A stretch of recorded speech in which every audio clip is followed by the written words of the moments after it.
I'm curious, like why on net did it sort of make sense to pursue or think about E2C? So a startup is a company that started before anybody really knows if it's going to be successful. And the traditional way is they go get funding from venture capitalist investors who invest in lots and lots and lots of such tiny projects in the hopes that 1 out of 1,000 or something will become really huge and pay off. That's kind of a business model that's really set up to incentivize certain things like growth over all else, profit extraction over all else. And that leads to a lot of the kind of exploitative dynamics that you see in tech startups, like capitalistic tech startups. So Open Collective was never that kind of organization. It was started by, idealistic people who were activists, who were in it for social impact.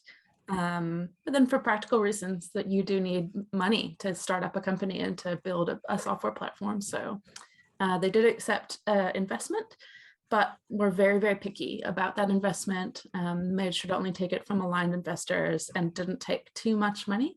A lot of times it's tempting for startup founders to take lots of investment and then they have to basically cede control of the company to those investors who will ensure that all of the decisions are made to maximize returns. So Open Collective didn't do that. We took sort of really considered a small amount of investment from aligned investors and therefore were able to retain control of the company. So the founders retained control of the company. But Open Collective is still a company and still needs to think about things like exit. So an exit is where basically the company, there's an event that enables the original investors of the company to get their money back and exit the company.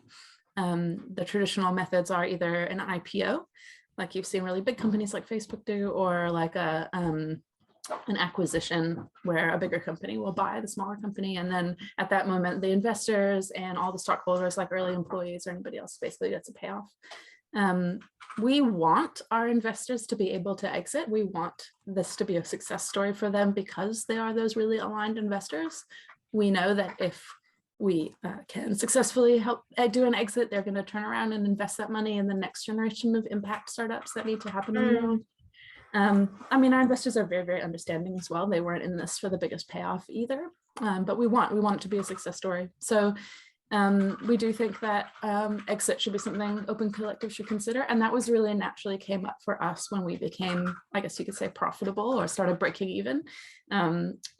It's sort of a life cycle thing in a company that when you get to that point and you're like, okay, this thing is going to work. Now we're scaling. It's time to think about our future. So we knew that the traditional kind of exit model was not for us. And then looking around, obviously we are very community oriented, very transparency oriented. We had already aspirations for more tangible and meaningful involvement from the wider community of stakeholders in governance of the platform. But we hadn't been able to prioritize that or really do the legwork to make that the reality. In reality, even now, it's the small core team that builds the platform is really making all the decisions about it, which is good. We need that focused team to get where we've come to now. But as we are growing and maturing, we feel like we're ready to open it up a bit more and be really live up to our aspirations about collectivity. So exit to community felt like it's just a very, very natural fit for us, and has given us this sort of North Star to orient ourselves around as we're doing company strategy and figuring out what capacities we need to build internally and how we need to build capacities in our community and with our community to be set up for a successful post-exit to community future. And so it's really helped, I think, us get really aligned. It's values aligned, it's structurally aligned, it's financially aligned. For us it makes a lot of sense. What kinds of capacity feel like they need to be built both within the core team, and you mentioned the broader community, possibly investors, like what groups are relevant for that capacity building and what types of capacity need to be built within those groups, or capacity or education or things like that? I think capacity building for successful exit to community is like a very multi-layered question. And when I said that it's become a bit of a North Star for us to orient toward, it's really clarified all of those different layers for us, or for me at least, like I see them. And I can see what we need to work on where we are now. I can see where we're going to have to grow, and I can see where we're going to have to get to a couple years down the track when we're in that future. And there's a lot of work to do, in my opinion. But it's all good things. It's all good things that our community needs. So first of all, from where we are right now, I'm thinking about our platform development process and how we prioritize things right now. That's a pretty internal process. It's even mostly internal between our developers and our designers. And we have work to do to really improve our collaboration processes to better include, say, non-technical people on the team who might not feel as comfortable jumping into a GitHub issue, into a very technical discussion, but do have really important input and perspectives because they are really in touch with users, supporting them and understand where they get tripped up on our platform, or they have a background in things like, legal compliance or stuff like that, stuff that the developers might not have a background in. So that's where we're at right now. And we do an okay job, but we could improve. So my goal, I'm like a facilitator type person. So my goal is in the near term future to get some time to focus on those processes, start widening the circle. So how do we do platform governance better in our core team, among the different parts of our core team, and then widening it out again. We have kind of I could imagine a concentric circles model of how our community looks. So yeah, the core team that builds a platform. There's the next circle out of the teams who run our large fiscal hosts, so the nonprofit entities that use the platform to provide services. We have what we call first party hosts, which are like very overlapping with our core team, but separate in some ways. So we need better processes for really integrating that wider circle.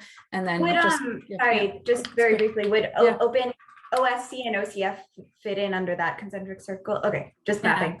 Yeah, so Open Source Collective and Open Collective Foundation are two examples of what we call fiscal hosts, which are the legal entities that hold money on behalf of collectives and use Open Collective, the software platform, to provide their services. Those two in particular were started by the same founders that started Open Collective, the company, and we have those teams all work very closely together, but still not like fully integrated in a way that's going to need to be very coherent, I think, to do wider collective governance of the platform. So we're working on that. And then thinking about more, widening that even more to more fiscal hosts that use the platform that we're not as close with. And also then how do we involve the collectives that are under the umbrellas of those fiscal hosts? That can happen, like, for example, Open Collective Foundation, which I work on that team closely. We're thinking about, well, how do we involve our collectives in governance of our nonprofit fiscal host entity more? And then how does that feed into Open Collective Foundation's participation in the Open Collective platform governance? And then, if you keep zooming in, then you've got a collective, one of the collectives underneath the OCF umbrella. There's a lot of capacities to be built of like, how do the individuals in this collective collaborate together and make decisions together and do collective governance? And so that's why in OCF, we're pursuing something we're calling the Solidarity School, which is basically about capacity building for collective collaboration and also collective governance with an eye to how people govern their collectives together, how they participate in a fiscal host governance, and ultimately, and this is why I say it's this guiding star, North Star thing for us, is all of that adding up to how could a much wider community successfully participate in platform governance post E2C. I'm seeing sort of like the core circle is the core team at OC, and then the wider circle is sort of like people beyond the core team at OC, and then the wider circle is the large fiscal hosts that are close to OC, and then fiscal hosts that are not as close, and then the collectives under those fiscal hosts. Look, it's not the case that we'll never have individuals directly participating in platform governance. I definitely want that to happen, but I'm just like, I've done this sort of collective governance and large communities thing a lot, and I'm realistic that you can't jump straight to that.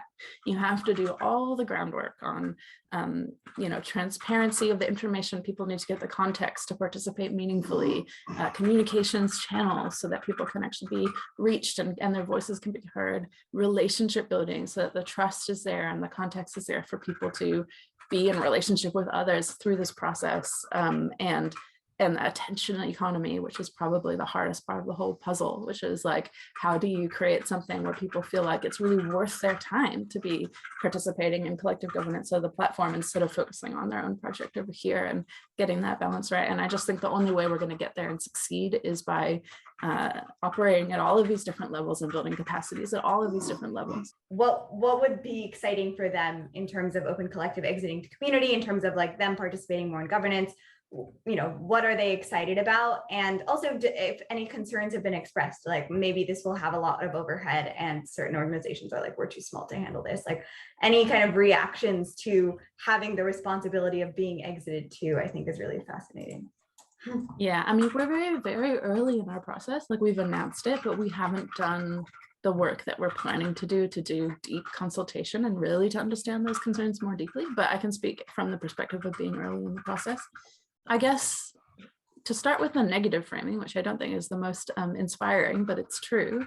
People know what happens on tech platforms when the governance is being done by a tiny group of elites behind closed doors. People know what it feels like to participate on a tech platform where they are the product instead of they are using the product, which is the case for so much of the tech the mainstream tech out there. So we don't want that, and our community doesn't want that, and I think they really see the downsides of that.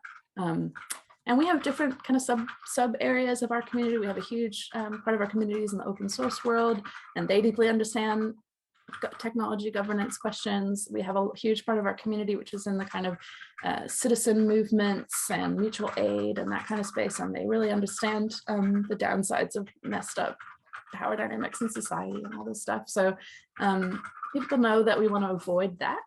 And then, so what's the alternative? The alternative is we all have to do it together. I'm very realistic that that's a lot of work and that there is a lot of overheads, but I don't think it's more overhead. I just think it's distributed differently. Like I've worked a lot in quote unquote non-hierarchical organizations, and management or leadership does not go away. You don't succeed in that space by just removing them and leaving a vacuum. You succeed in that space by reinterpreting things like management and leadership into distributed processes, into transparent roles that can rotate, or just ways, things that are accountable back to the community at large. So I'm really optimistic that we can do it, but I'm not naive that it's a lot of work. I think right now people in general are very focused on the project, like individuals are focused on the projects that they came into Open Collective to raise money for. That's why they're here, and that's really what their main focus is. And most of those projects are already doing a lot with a little, and trying to heap more stuff on their to-do list is not going to be successful. But they pay fees to use our platform. I don't want to get into exactly our whole pricing model, but I can if you want to. But the point is that a small percentage of their money kind of gets taken out. My goal is that they feel not that that is a tax, that it's something taken from them, but that that's an investment that they are making into the commons that they share, that they control, and that they benefit from. And the way that you know if a commons is being managed successfully, I think, is that the individuals who put in resources and time feel like they're getting back more than they're putting in, that the thing is more than the sum of its parts, and that all of us putting it in together and working on running it together means we have something more powerful than any of us could do on our own. That's like what successful commons feels like to me. And to get there, you need a lot of different pieces around, transparency and trust and functional processes that are efficient so that people can participate in a meaningful way that does have that really human level of like, yes, this is worth my time and I'm committed to this, but also works on the like, yes, this is worth my time and that my group benefited from this in this way. It's not the paradigm that we are trying to escape is this super transactional capitalistic paradigm that we know intuitively isn't aligned with our values. But the way that that kind of value exchange works in a commons, in my opinion, is indirectly. So, sorry, if if you boil it all down to very direct transactional exchange, you will lose, I think, the real power of a commons, which is that feeling of you put something in, you don't necessarily get something directly back that you can measure as one-to-one. You put something in and then you indirectly get something that's more than the thing you put in. So I'm sure there's like a lot of lessons that you carry forward into Open Collective. And I think any of those in terms of like, what does it look like to do capacity building, ways that other folks who might have less experience and are doing this might, things that they might not know. I learned all this stuff by trial and error, and I could spend all day telling you about all the mistakes I've made and all the hard times and the frustrations and the times that I cried. So it's not like I was born magically knowing how to do this stuff. But yeah, I've been working in these kinds of spaces for a long time, and I have been around the block a little bit. I wrote a book about it. If people are really interested in delving into that, it's called Better Work Together. That's something to look at. I've done a lot of, most of the content in there is also available, for free on my blog. I'm not like trying to make a career out of being a thought leader or whatever. But it's just there to try to help people hopefully be able to skip some of the mistakes that I've made or interpret them in their own way. Yeah, so there's that. I would say I think it is hard to learn some of these lessons without personally going through it. And that's because every community is different. Every community is very unique. So I came in when I started at Open Collective, I was coming out of working at Inspiral and Lumio and these kinds of groups, which were very values aligned and structurally somewhat similar, but quite different in character. Those were museum-based groups with a different background and different value set, and coming into Open Collective is just super international and super, I don't even know how to explain the way that it works at Open Collective. It's very low conflict. It's very just chill and everybody does their work. And like, I'm used to being in groups where it's like super intense and really required me to like kind of turn myself inside out as a person, which was amazing. And I learned so much, but it's also really exhausting. And I don't know, my experience with Open Collective as a culture has been, I think it's because it's so inherently decentralized. So we have, a team over here is working on the software and teams over there running nonprofits, and we have our users out there and they do overlap. And there are areas for intense relationship and growth and learning, but there's also this really wonderful feeling of free flowing, that the energy flows around the system in a really natural way. So I don't know, it really depends on what kind of community people have. If you're in a group where it's like there's 7 of you who are like deeply intertwined and super intense relationships, that's one thing. If you're in like a very big distributed kind of, I don't want to say shallower, but just like more diffuse community, it'll look different, and you need different processes and different tones and different kinds of communication. I loved what you were saying about the point of a commons is to feel like you're getting out more than you put in, but not in a transactional sense, and sort of like a, I guess, broad capacity sense. I don't know if there are particular examples or ways that you've thought about that playing out in Open Collective. Ultimately, that getting back more than you put in non-transactional thing, it works from the basis of trust. Like, you have to have trust before you can get that kind of virtuous cycle going, because you have to start by giving and not knowing what you're going to get back. And I don't know, feeling, I guess it's something like an abundance mindset or something like that, or trust in the community. But at the same time, if you give and you don't get meaningful value back, that's going to run out pretty quickly. So I guess it's about finding that balance. And I would say something like on-ramps, where it's like you can start in small ways. You can start in ways where you're asked to give a little bit and then you immediately get something back, and it's very tangible. And that's how it feels, I think, when a collective joins. They join a fiscal host, they're getting a very clear service, like, we'll hold your money, you don't have to go get a bank account and form your own legal entity, we're going to take care of some really annoying paperwork stuff for you, and we'll give you this nice online tool that lets you share your budget transparently and pay your expenses and stuff. That's the very, on the surface, you can see all of that. And so people join, and then they feel okay, I'm going to give a small percentage of the money that we're raising because this is worthwhile to me. And then it can start there. And that is, I guess you would say, somewhat transactional, but that's your opportunity then to grow a trust-based relationship. And then if they start there, and then over time, we know we can trust them because they're raising money and they're spending it, and we can see their activities and we can get to know them as people. And they then can come deeper into our community, and we can say, oh, we offer, community gatherings or Zoom calls or capacity building opportunities or other resources and stuff, and just all of our services that we give, and we put that stuff out there, not knowing about uptake, not knowing about, is this really going to help collectives raise more money and add to our bottom line? We then are doing that trust thing of putting stuff into the community, knowing that it will come back through community growth and all this kind of stuff. So I think there are different tools. Like, one of the reasons why I use the tool of money specifically in my work is because it's powerful in a certain way, and it's visible in a certain way. Before working on Open Collective, I was working on this thing called Co-Budget, which is a tool for participatory budgeting, and using that in communities where basically it's like kind of like crowdfunding, except instead of everybody using their individual money to crowdfund, everybody gets a piece of collective money, and then we decide together through this process using software in a really visual way, well, which things are more important, and where does the community want to put its money, and what do we want to do.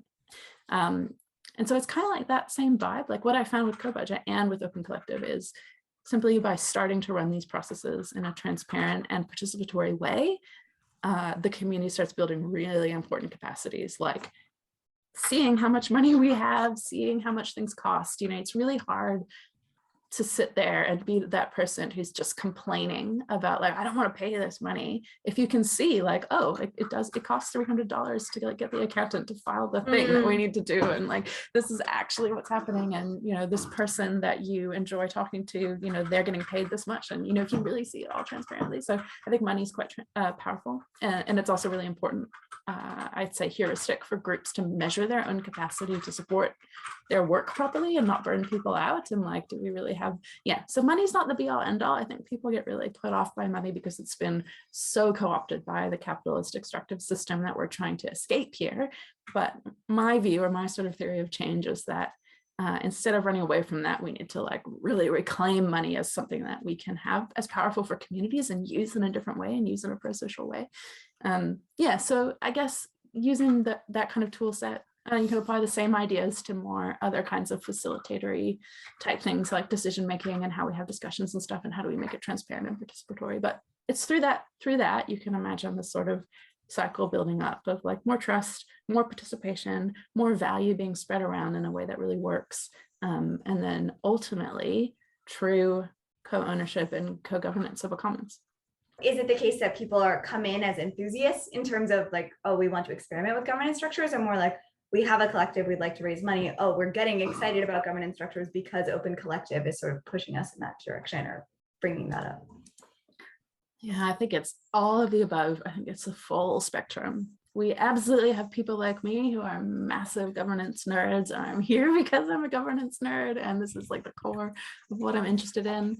And a lot of our staff is like that. It's funny, in Open Collective, a lot of our staff kind of has hired themselves because they find out about this thing and they're like, I have to work on this thing, and they're like super nerdy about the same things I am, and it's wonderful to work with them. But at the same time, we do have a lot of diversity in our community, which is one of the reasons why I love it so much. And it's because people come into it through very different doorways. We have a big background in open source tech community, and so there's a lot of people there whose primary starting place was really, really technical and being an engineer, and maybe not thinking too much about governance or facilitation or even money as their primary, interest area. So they can on-ramp in that way to as an open source project now raising money, or as working directly on Open Collective as an open source project.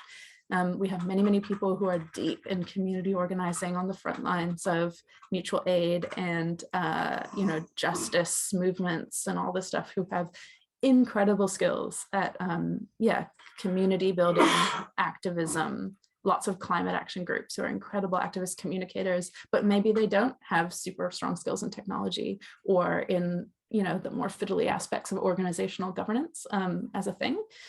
So yeah, it's this very broad community with all of these different people in it. I think that's why I think it can be successful, is if we do a good job at linking up all of these different diverse interest areas and skills and needs and backgrounds. That's where successful, diverse collective governance can come from. And I am not saying it's easy. It's not easy. Even, as a facilitator, I think about these things a lot, like even in terms of your just communication modes. Like if we put up a discussion on GitHub to get feedback from our community, we're going to hear from one sector of our community. If we do a series of really personal calls with community group leaders, we're going to get a completely different set of feedback about the same issue. And it's up to us, I think, to do a really, really good job of facilitating that well and really thinking about our feedback inputs well. So I don't think I don't think anybody in our community is super excited about putting down their main area of work or their day job or the main thing that they're passionate about to just do governance, like management-y stuff, you know? We're kind of a community of builders, and builders and activists don't necessarily want to, you know, do a bunch of bureaucratic stuff. But I think if we can do a good job of making it really immediate, the feeling of like, oh, I participate and my voice is heard and it really has an influence and that positively impacts me as a person and my project that I came here being passionate about, that's how we can then build. We can't force, we're never going to be able to force participation. We're never going to be able to force people to give us their time and attention. We have to basically really make it worth it. And if we fail, we're going to end up trying to do governance with a very small subset of our community, which will be like the people who have a lot of time, the people who are super loud and have the biggest opinions, who are not necessarily always right, and the nerds like me who will just do governance all day long if I could. But that is a very small section of our community, and we have to do better than that. Have there been particular reactions of any stakeholder groups or just any interesting reactions to, like, we want folks to participate more in governance? You know, we want there to be more collective decision-making, collective ownership. Right now, we're still really too early to say. We put out a couple blog posts, like we announced the thing and put it in our newsletter. We got some reactions and they've been really varied. We've had people being like, I've written an extremely detailed post about how Open Collective to turn into a DAO. And put that on Twitter, and then get a bunch of people arguing about that on Twitter. You know, it's like, no, we don't like DAOs. Oh, DAOs are amazing, you know, as you might expect. And we've had, people responding, in a lot of different ways. But I would say so far, our engagement has been relatively superficial. And the kind of response that I'm really interested in is not, hey, what do you think about this abstract idea about exit to community, which is a phrase you've probably never heard until this moment. It's more like, hey, we're doing a participatory budgeting round and you have $10. What do you think is important in the Open Commons? Or, hey, we would like to offer you free training for your collective to help you learn about distributed leadership, or to help you, because you told us that that was an area that you would like capacity building in, and we're only going to start by focusing that really on what your community is here to do and the issue that you're working on. It's not about us, it's not about our platform. But then after we go through that and you have built those capacities and you've created some space in your own group and in your own project, and that's going really well, and you've appreciated this area of learning, then we can say, hey, we're doing another course, which is inviting you on, and you're gonna join with other collectives, and we're all gonna think about these bigger governance questions or whatever aspects of capacity building that feed directly into platform governance. I think people will see the benefit to stepping outside their particular area, because it will be relevant to them. It's like, hey, group of community activists, hey, group of open source developers, imagine all you could teach each other. Imagine if you had tech people just there helping you be efficient with what you want to do. Hey, developer people, imagine if you had amazing, designers and communicators and community builders helping in your space. I think it will be quite obvious to a lot of people that that's really valuable. But we'll get there through, like I said, working on all these different levels and not expecting people to jump directly to platform governance. There will be some people who want to do that, and I think we will have to be careful about how we measure. We need to align the volume or influence that people have with their actual level of stakeholding. And the truth is that sometimes the people who are the most important stakeholders are the busiest and the least likely to be first in line to respond to your online post or whatever. So it's up to us to make processes that help us hear from and include the people we really need to include. We're not going to be excluding community members, but it's just the case that some people are louder and have more time or have more opinions or whatever. But if we default to just listening to that, we're not going to do a great job. Particularly in the question of, like, we want to align the influence people have with the level of stakeholdership that they have any of these ownership models that you've already looked at seem to do a good job of that in the open collective sort of context? We're not ready to decide on a model yet because we are so early, and I'm like very keen on holding us back from making decisions too early. I really want us to do much deeper learning, relationship building, communication channel building this year, and probably not really decide maybe till next year or something like that. There are some people on the team who are more impatient. They're like, yeah, I pretty much know what we should do. So maybe it'll be faster. I'm not sure. But, I think it's important we don't rush. And I also think it's very important that regardless of what model we go toward, we go into it with our eyes open to the fact that our understanding will evolve, and we have to choose a model that can grow and evolve with that understanding. It's probably the case that in order to like doing an actual exit, like the financial legal steps of an exit to community require quite a lot of solidity and the clarity of like, exactly, this is where money's coming from. These are the people getting what money. This is the ownership structure of what legal entity and all this kind of stuff. So that will have to be decisive at that moment. But I'm really, really hoping that can be a moment in time, and that we then transition into a form which is clear enough for engagement, but also has flexibility for evolution. The world's going to continue to change. Like this question right now of like, is distributed tech going to be the future? Like crypto stuff, some people think it's absolutely going to be the future. Some people think it's a massive distraction. I think it could go either way. Maybe we should, maybe we should be a DAO. Maybe we should not be a DAO. Maybe we should start as a trust who can then transition to a DAO 10 years from now, if that's where the world is. Technology is going to keep changing. The world's going to keep changing. Our community is going to keep changing. So I think that's that's one of the really challenging things about an E2C is like, how do you set things in stone enough that the mission and the values of the thing persist post ownership transition without setting it too much in stone that it cannot evolve with the times. We want to genuinely put the future participants, stakeholders in charge. Like it shouldn't be the ghosts of founders past who are setting the structure in 10 years. At the same time, the truth is that unpleasant forces out there will co-opt anything that they can co-opt. It will be compromised. It will be sold out unless we put it in strong structures that can keep that from happening. So I genuinely do not know what model we should have. I think there's like governance type risks, like it's just too much overhead and it never works. There's definitely legal structure risks, like we commit ourselves to something and it's not what we want. I think you've kind of touched on some of these risks, but I'm just sort of wondering, because I imagine that's a big part of this. And basically the major downsides that you see, mitigation if it exists. Sometimes in like quote unquote non-hierarchical groups, there just ends up being an unseen power structure instead of an explicit one. So that's a big thing to avoid. I think design by committee type stuff is really important, especially if we're a software company. Like it's so hard to build software because you can literally build anything. It's this very, very challenging task of infinite possibilities. What are we actually going to make this product? And to do that, you have to have a really coherent design vision. You have to have a really coherent product vision.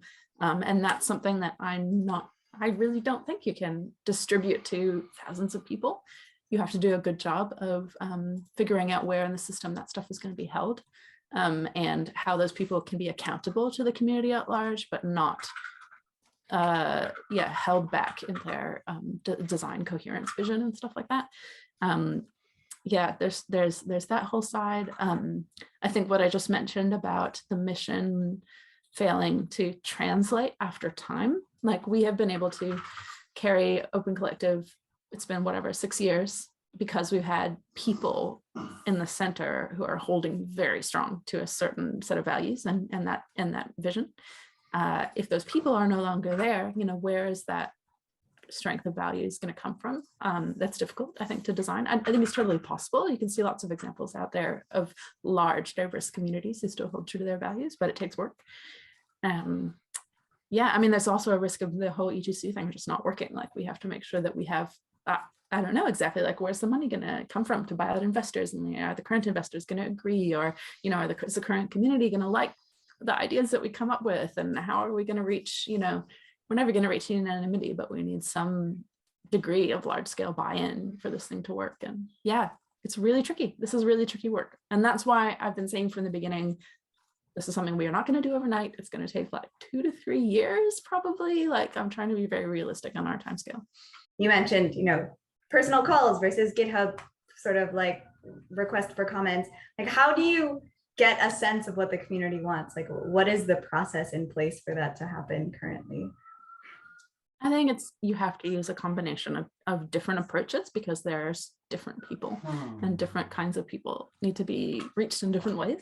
And you have to do a good job of transparency and synthesis work in that process. So, you know, just imagine, if you imagine a really well-designed, broad stakeholder engagement process, you could imagine it including online processes that involve online discussions, voting. So like, you know, I made a thing called Lumio, which is for collaborative decision making, and makes I know it's very cool. It's a way for you to put a decision to a large group of people and really clearly see what people think. There are other tools in the space which are great for gathering, you know, doing like sentiment analysis on large data sets of language. I don't know if we're going to get into that scale, but you also have to do the things that don't scale. This, you know, workshops and human conversations and pieces of research where you identify a question that's floating and go out and do the legwork to gather the information and present it to people in a way that they can reasonably absorb in the time that they have to engage, so that they can meaningfully participate. Like, that takes a lot of work. So yeah, when we were recently, I was in part of some conversation where I think it was Nathan Schneider was like, this is a thing that I could envision for Open Collective. And I was like, that sounds really cool. And to achieve that, we'll have to be a company of half developers and half facilitators, because we don't have that half the company of facilitators thing. There's no way you can successfully do the collaborative version of feeding into the development what needs to be fed in there into that process. So I think it's just going to be about investing in that facilitation capacity, I think, and experimentation. We will not know ahead of time what's going to work. We have to leave ourselves open to iteration and experimentation and evolution of our process, our understanding, the way we talk to people. But I think what I was speaking about before, about the kind of, you could call it concentric circles, or sort of different layers of participation in the Open Collective structure, to me as a facilitator gives me a lot of hope that it's possible, because it's really hard to jump straight from 0 to how do we engage a community of thousands. But I can imagine Open Collective, the platform, having really functional communication and engagement processes with the admins of the large fiscal hosts. There's not that many of them. I could imagine that relationship or that process going really well and being really functional. I can imagine each of those hosts running functional and achievable, feasible processes where their collectives participate in their governance or feed into. They could facilitate a process, the output of which is what needs to be then fed into the platform governance process. And I can imagine zooming in more to the level of a collective. I can imagine collective leaders and facilitators jumping to their wider community, which is not just people who participate directly in Open Collective, but the much wider community of people who they actually serve and what their project is about, and gathering input. And then, yeah, I can just imagine it flowing from zooming in to zooming out, and it actually working. What kinds of things do you think, both from an exit to community, what would be helpful to other communities, but just like pieces of this story that we haven't gone over, that you think we should include here, or that others can learn from? I don't even know where to start. Let me think. I mean, if I'm just thinking about what's on our mind or what's important to us in Open Collective at this moment, yes, this whole exit to community thing is on our minds and we are orienting towards it in the long term. But that the biggest, I think, success factor to our exit to community will be having a successful community and business and product in the first place. And that challenge is not significantly different to, you know, any company or organization or community trying to just get their thing to work in the world. Right now it is working, we are growing, we are scaling. I feel a great sense of responsibility to fully take advantage, to realize the momentum that we have to the next level. For our, yeah, I guess I've been around some people or communities who are enamored with the structure of things in the abstract of how governance can work, or the tooling for governance or anything like that. But if you don't have anything to govern, there's really no point in spending all your time figuring out the perfect system. So we have to make sure that our thing is worth the effort to govern. And that means we keep growing, we're serving communities, we are welcoming in new people to our community, we're growing new fiscal hosts that can reach whole new communities in different countries or different interest areas, topic areas. We are supporting their fiscal hosts to grow. We're supporting our collectives to raise money and do their thing in the world. Like, we are here to support their impact. So I think we can't lose sight of the fact that exit to community only makes sense in service to the bigger mission and the bigger impact of what we are in the world. We want to make our project worth governing. Yeah. Really like wonderful thing. I think that will resonate like a ton with most of our organizations who are also like, yeah, I mean, this is why we want to do case studies in general, is because the idea of exit to community is pretty fun and exciting. If we don't give folks a roadmap and like some more tooling in terms of how to get there, it will sort of probably remain fairly abstract for a lot of communities. And so that's definitely the goal. I really hope that Open Collective can become a case study for the E2C community and for the community of startups and tech companies and all that. I want to tell a different story, and I want that to be a success story, not just because I want Open Collective to be a success, but because I see it as playing a role in this bigger story about alternative ways of doing business, alternative ways of helping community function at a higher level, and helping communities use money in really powerful ways, all these factors that are going into it.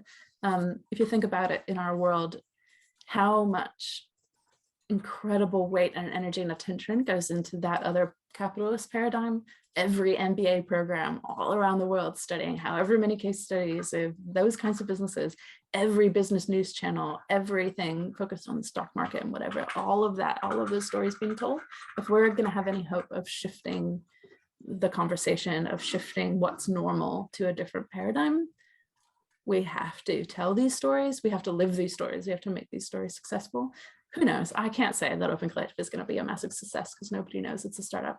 Anything could happen. I hope that we can be one of many real success stories that can start to, I don't think that we're going to change the world by only focusing on dismantling the bad. We have to really build up the alternative and show that it can work, and show that it can work in a different way. And through the lived experience of people who participate in it, I don't want to say radicalize. I do want to say radicalize people, but not through convincing them of the rightness of ideology, but through their lived experience of true participation, of true collective power, of livelihood through a non-capitalist paradigm of just what a different world could look like. I read a lot of science fiction, and I try to read utopian science fiction, which, by the way, is really hard to find. I want us to be writing more of those utopian sci-fi stories, because that's kind of my dream, living in that post-capitalist Star Trek world, or whatever, however you want to imagine it. But the way I can see us getting there is starting in the world that we live in now, creating little bubbles of that new future, and really living it, and inviting more and more people to live that different reality with us in a deeply real and moving way. I mean, I've learned just like an incredible amount even in this call, and echo, and I'm really excited about the possibility of presenting those case studies and making this, a tangible, real, I can get my hands around this alternative paradigm. Movement building requires this role of bringing out the stories, connecting people to each other, telling the bigger story of the bigger pattern. So I'm really, really glad that you are doing this. And thank you for interviewing me.